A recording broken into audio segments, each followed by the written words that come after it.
The True Story of the Three Little Pigs by A. Wolf, as told to John Shiska, illustrated by Lane Smith.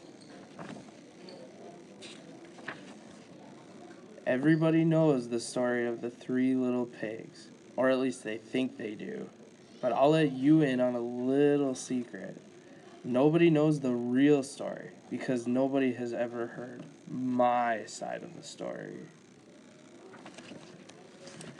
I'm the wolf, Alexander T. Wolf.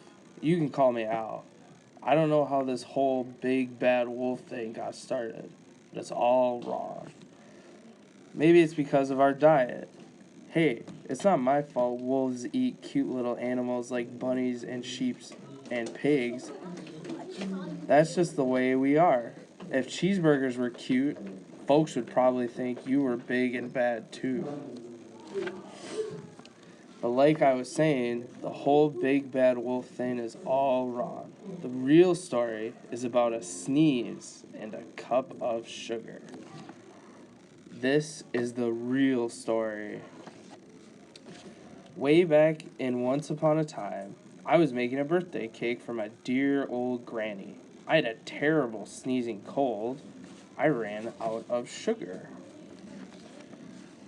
So I walked down the street to ask my neighbor for a cup of sugar. Now this neighbor was a pig, and he wasn't too bright either. He had built his whole house out of straw. Can you believe it? I mean, who in his right mind would build a house of straw? So of course, the minute I knocked on the door, it fell right in. I didn't want to just walk into someone else's house. So I called, little pig, are you in? No answer.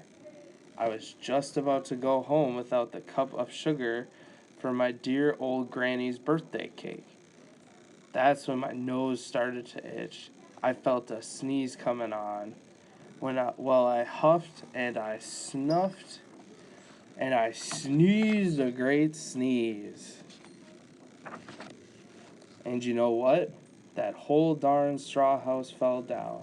And right in the middle of the pile of straw was the first little pig, dead as a doornail. He had been home the whole time. It seemed like a shame to leave a perfectly good ham dinner lying there in the straw, so I ate it up. Think of it as a big cheeseburger just lying there. I was feeling a little better, but I still didn't have my cup of sugar, so I went to the next neighbor's house. This neighbor was the first little pig's brother. He was a little smarter, but not much. He had built his house of sticks. I rang the bell on the stick house. Nobody answered. I called, Mr. Pig, are you in? He yelled back, Go away, wolf. You can't come in. I'm shaving the hairs on my chinny chin. I had just grabbed the doorknob when I felt another sneeze coming on. I huffed, and I snuffed, and I tried to cover my mouth, but I sneezed a great sneeze. And you're not going to believe it, but this guy's house fell down just like his brother's. When the dust cleared, there was the second little pig, dead as a doornail. Wolf's honor.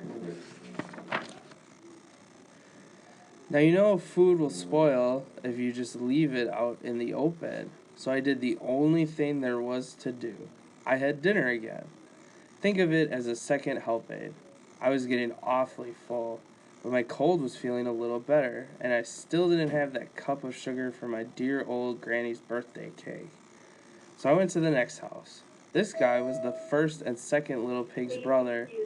He must have been the brains of the family. He had built his house of bricks. I knocked on the brick house. No answer. I called, Mr. Pig, are you in?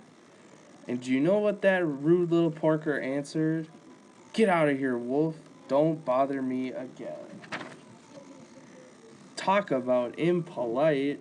He probably had a whole sack full of sugar, and he wouldn't give me even one little cup for my dear sweet old granny's birthday cake. What a pig. I was just about to go home and maybe make a nice birthday card instead of a cake when I felt my cold coming on. I huffed and I snuffed, and I sneezed once again. Then the third little pig yelled, "And your old granny can sit on a pin." Now, I'm usually a pretty calm fellow, but when somebody talks about my granny like that, I go a little crazy. When the cops drove up, of course, I was trying to break down this pig's door. And the whole time I was huffing and puffing and sneezing and making a real scene. The rest, as they say, is history. The news reporters found out about the 2 pigs I had for dinner. They figured a sick guy going to borrow a cup of sugar didn't sound very exciting. So they jazzed up the story with all of that huff and puff and blow your house down. They made me the big bad wolf. That's it.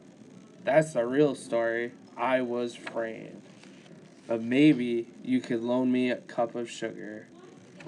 The end.